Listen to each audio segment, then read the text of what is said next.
ente eqondile manje futhi bani i-lockdown 2020 ngo-2020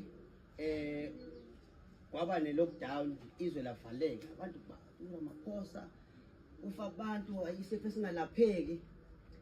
kanti nathi sazonda nathi kanti thina kodwa sibe yimbuzi izosivusa le nto leyo abanye balimala abanye bavuka ethi yabo thina sidayisa imbuzi njengamanje abantu babesuka emoshaka besuka beya straight bathuneni bengadlula ekhaya yithi umuntu wayengagqoki egqoka uplastic umuntu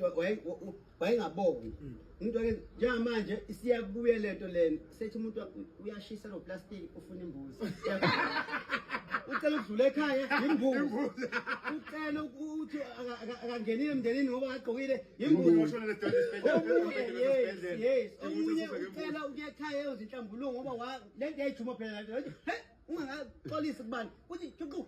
ngiyithe imbuzi ayithe imbuzi bisanjani ngoba kuDecember nizohlangana nomndeni nixabane nithi anti uyathakatha ngoma-Easter sezoxolana mele nihamba ntamba mangayeso ngama-Easter vele anti uyathakatha phela ube enye imbuzi manje mana-ke masa mina unqabelelani mfethu nasiqala sibonga mfethu ukuvakashela ubhuti isicelo yabona indawo yethu siyibona sikhetheke kakhulu nawe ngomana ngishiyi ngaphandle noma ucela ucadolo kodwa-ke ngibhizi empilweni kakhulu empilweni mana ngilalela phela yindaba mina ungangivumeli ukuthi ngidayise iy'mbuzi ngoba iy'mbuzi uyazi usungulele ngoba ukwazi ucabange kahle ngixolisa ubisi emaphoyiseni xolisa ubuye emaphoyiseni bangincwadi uxolisa I'm sorry kunokuthi ngiqhubeke ngidayise iy'mbuzi nakho kwakho la wena uyadansisa mina ngidansisa abantu mina ngidansisa